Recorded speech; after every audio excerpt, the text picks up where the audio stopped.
जम्मू कश्मीर में जैसे ही विधानसभा चुनाव का बिगुल बजा, उसके बाद हर राजनीतिक पार्टियों के नेता जो है वो अपनी अपनी तैयारियों में जो है वो जुट चुके हैं। और आपको हम बताते चले कि जम्मू कश्मीर से आर्टिकल 370 निरस्त होने के बाद पहली बार जम्मू कश्मीर में विधानसभा चुनाव होने जा रहे हैं। नमस्कार, आप देख रहे हैं द न्यूज़ गाँव और मैं हूँ आपके साथ तारिका महाजन। और इस वक्त हमारे साथ जो शख्सियत मौजूद है वो है भाजपा के जम्मू ईस्ट से प्रत्याशी युद्धवीर सेठी जी। युद्धवीर जी, सबसे पहले तो आपका द न्यूज़ गाँव के इस प्रोग्राम में स्वागत है। धन्यवाद न्यूज़ गाँव का और तारिका महाजन जी आप पर आगे सहयोगी। सर, बात करेंगे जिस तरह से फर्स्ट फेज जब लिस्ट आउट हुई थी कैंडिडेट्स की, तो काफी ज्यादा हंगामा देखा गया था बीजेपी ऑफिस में। और ये फर्स्ट टाइम ऐसा होगा कि ऐसा जो नजर आया था सबको, हर वक्त अगर जो थी नजरें गड़ाए थे हर कोई वहां पर कि आखिर भाजपा कार्यालय में ये क्या हो रहा है, क्या कहेंगे सर? जब पहली लिस्ट निकली तो मेरे को लगता है कि भारतीय जनता पार्टी के कई कर्मठ कार्यकर्ता इस पार्टी के लिए नींव का पत्थर और काम कर रहे हैं जी तो जी लगाकर काम करते हैं और भारतीय जनता पार्टी के कार्यकर्ता। और ये मशहूर भी है कि जेब से पैसा बनाते हैं और पार्टी को आगे बढ़ाते हैं।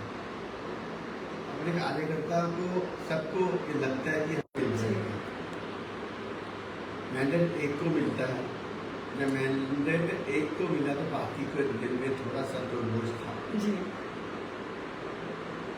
और उसी वक्त आपने देखा होगा कि हमारे जो पार्टी के अध्यक्ष हैं श्री रविंद्र रैना जी को बुलाया, गले लगाया और उसके बाद वही कार्यकर्ता हमारे खुशी खुशी कर गए।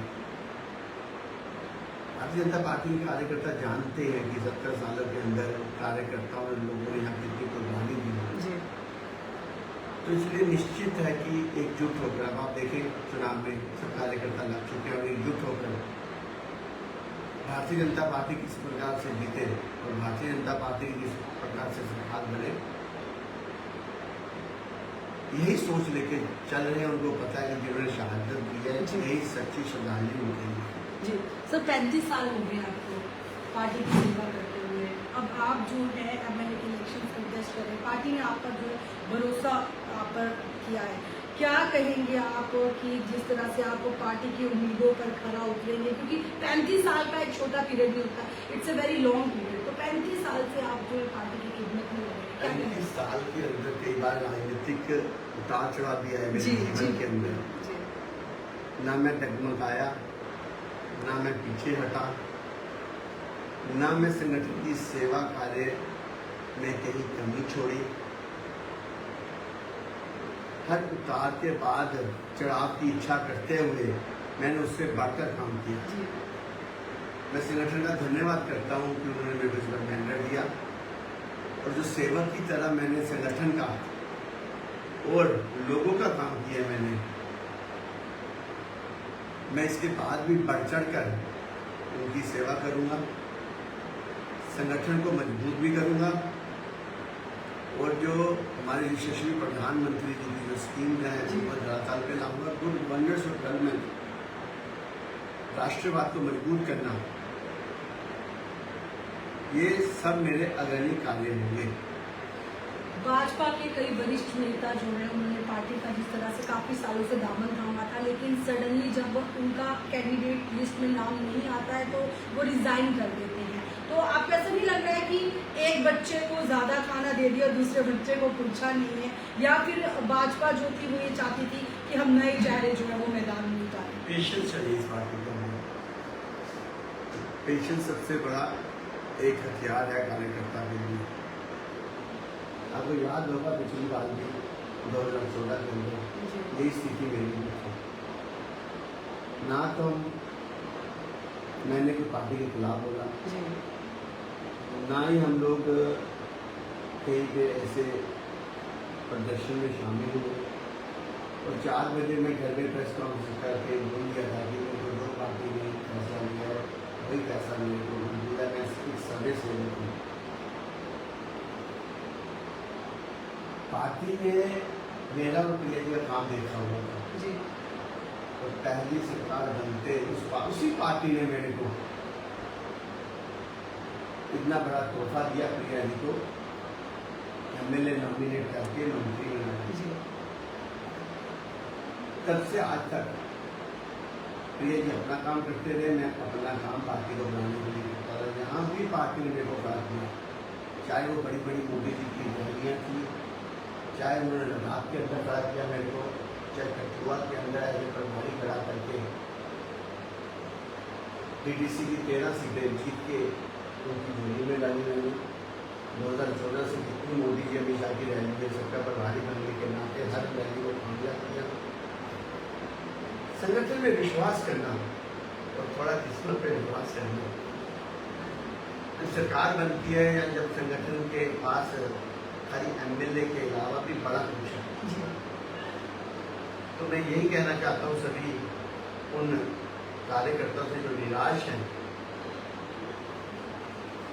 99% कार्यकर्ता तो काम पे लगे हुए हैं, फिर भी अगर कोई निराशा है तो मैं यही कहूँगा, भारतीय जनता पार्टी आज की तारीख में समुंदर है और समुंदर में से कुछ ना कुछ मोती किसी न किसी को जरूर मिलेंगे। और डेली वेजेस के मुद्दे को जो है वो आप किस तरह से लेते हैं, क्योंकि काफी समय हो गया है। डेली वेजेस के मुद्दे को आने वाले समय में जरूर हल करेंगे। फिर भी जो पिछली सरकारें थी वो क्या देते थे डेली वेजेस को, मेरे को लगता है कि दिवाली और दिवाली पे ही तनख्वाह मिलती थी उनको। आज फिर भी उनकी जो सैलरीज हैं बढ़ाई गई है काफ़ी हद तक। जो कमी रह चुकी है, जब हम खुद सरकार में हम सब बैठेंगे भारतीय जनता पार्टी की सरकार में, तो उनको अवश्य हल करेंगे। वो हमारे भाई बंधु हमारे साथी हैं। सर, इलेक्शंस की तैयारियों की बात करते हैं तो किस तरह से आपकी इलेक्शंस की तैयारियां जो है वो चल रही, कहाँ तक पहुंची आपकी तैयारी? मैं जिस दिन मैंडल लेके जमीनी स्तर पे काम शुरू किया था जी, मेरे को लगता है कि उससे पहले ही मैंने अपने पूर्वी विधानसभा के अंदर जो मेरे चैप्टर थे मेरे बुक के अंदर, मैंने लोगों की सेवा पिछले 10 वर्षों में कर करके पूरी कर ली थी। लोगों में जो मेरे लिए विश्वास है, जो मेरे जनमानस के लिए खड़े होकर, चाहे वो बस स्टैंड था, चाहे वो ब्रेड की दुकानें थी, चाहे वो गजालता की दुकानें थी, हर व्यक्ति के लिए उसके साथ खड़े होकर, रेडी फड़ी दुकानदारों के लिए, हर जाति धर्म के लोगों जो मैं साथ होकर खड़ा होकर संघर्ष किया, आज उसी का मेरे को तोहफा दे रहे हैं मेरे लोग।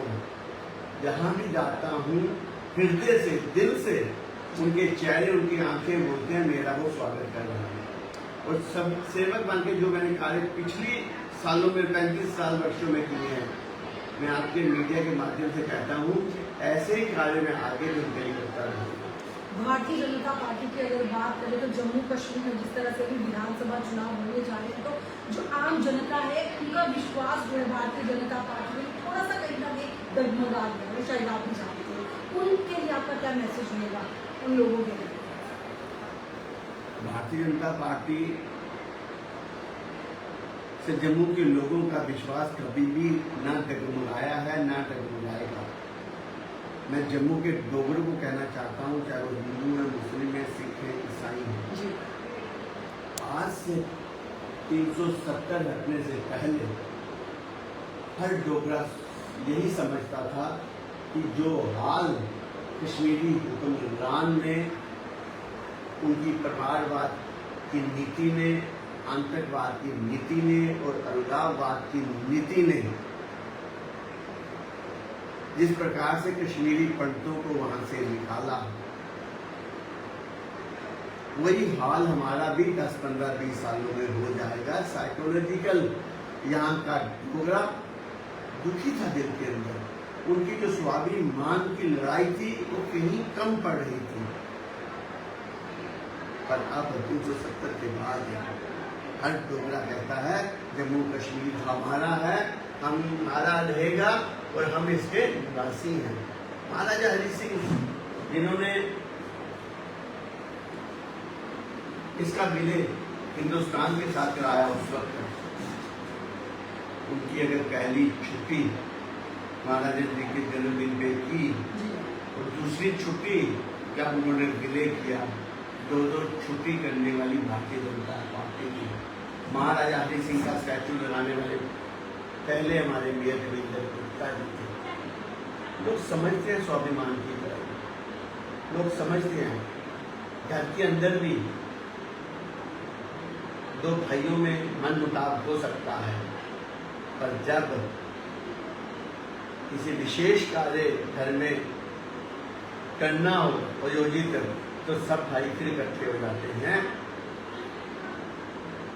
पिछली सरकार में अगर कोई काम अधूरे रह चुके हैं, आने वाली सरकार उसको पूरा करेगी।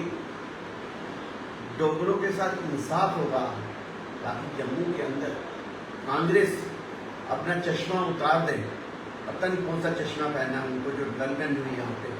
मैं अपनी पूरे विधानसभा की बात करता हूँ, जो डेवलपमेंट हुई है, IIT, IIM, उससे पहले जम्बू जू, उसके साथ आगे तिरुपति बालाजी का मंदिर, जो प्रसिद्ध मंदिर दूसरा यहाँ पे आया, उससे आगे बढ़ेंगे आप लोग। हमारा शक्ति स्मारक अम्फला में बना, उससे आगे बढ़े। बस स्टैंड की पार्किंग जो उमर अब्दुल्ला जी ने 3 बार उद्घाटन किया था, बनी नहीं थी, वो भारतीय जनता पार्टी ने बनाई। आपकी सुपर बाजार की पार्किंग, आपकी पंचतीर्थी की पार्किंग, आपका जो बस स्टैंड की जो स्मार्ट सिटी के अंदर, स्मार्ट सिटी में बस स्टैंड तो देखो लगता है कि कहीं हम दिल्ली या चंडीगढ़ आ गए हैं। उससे नीचे हैंगिंग गार्डन जो लगे हैं उनके साथ, उसके बाद हमारी जो लेक व्यू बन रही है, ये सब ऐसे कार्य हैं जिससे यहाँ पर पर्यटन भी आएगा, जिससे यहाँ पर आर्थिक रूप से हमारे लोग उन्नति करेंगे, तरक्की करेंगे। और यहाँ के लोगों की जो सबसे बड़ी देन है, एक उंगली का नाखून कट जाने पर, उंगली टूट जाने पर हम अमृतसर भागते थे। सबसे बड़ी बात है नरेंद्र भाई मोदी जी ने एम्स दिया, और जितने प्रोजेक्ट है ये सारे विदिन टाइम पूरे किए गए। महाराजा हरि सिंह की छुट्टी की जिस तरह से आपने बात की, मैं आपकी बात को नजर रखना चाहूंगी। इसके लिए युवा राजपूत सभा ने जो है वो आप जानते हैं कि दिन रात जो एक किया हुआ है, उसके बाद जो है भाजपा ने का साथ दिया, और उसके बाद जो है महाराजा हरि सिंह हर चीज को समय लगता है। युवा राजपूत जिन्होंने एजुकेशन की, वो भी हमारे भाई बंधु हैं, उनका श्रेय हम उनको भी देते हैं और पूरा देते हैं। पर मैं ये भी कहना चाहता हूँ, ये डिमांड 70 सालों में बड़ी सरकारें आई, PDP की भी आई, NC की भी आई और कांग्रेस की भी आई, वो डिमांड तो पूरी नहीं हुई। भारतीय जनता पार्टी के राज में एक छुट्टी उन मेरे भाइयों के कहने से हुई, और दूसरी छुट्टी पूरा हिंदुस्तान चाहता था। जिस दिन विलय हुआ था जम्मू कश्मीर का हिंदुस्तान के साथ, उसकी छुट्टी भी तो हुई। 2 छुट्टी हुई है। मैं राजपूत अपने युवा साथियों को कहता हूँ, किसी प्रकार आप काम करते रहें, आपके साथ मिलकर हम और उद्धार करेंगे जम्मू कश्मीर का। सर, जनता के कुछ सवाल हैं स्मार्ट मीटर्स को लेकर के हैं, और जिस तरह से कई लोगों का ये भी कहना है कि जिस तरह से हमने सर्वे किया था, उसमें ये बताया गया था लोगों ने कि हम लोग सोए होते हैं या हम लोग घर से बाहर जाते हैं, तो जब हम बाहर लौटते हैं तो जो डिजिटल डोर प्लेट्स लगी होती है, तो जनता का ये सवाल है, क्या वो जो डोर प्लेट्स लगाई गई है डिजिटल, क्या वो प्रॉपर्टी टैक्स को लेकर के लगाई गई है या कुछ? नहीं, ऐसा नहीं। डिजिटल प्लेट लगाने का मतलब है जी, आपका कोई भी बिल होगा, पानी का, बिजली का, आपका कुछ भी आपका जो रिकॉर्ड होगा उसके माध्यम से होगा। जब हम लोग बात करते हैं, हमारे बीच में किसने घर ले लिया, कौन वहाँ किराएदार है, पता लगता है कि वो व्यक्ति 20 साल से रह रहा है, वो पाकिस्तान से भेजा हुआ जासूस है। और सेंसिटिव स्टेट है जम्मू कश्मीर, हर चीज़ की मॉनिटरिंग होनी चाहिए। अगर हम स्मार्ट सिटी की बात करते हैं तो स्मार्ट प्लेस भी लगी हैं, पर प्रॉपर्टी टैक्स के लिए लगी हैं। ये गलत प्रचार है।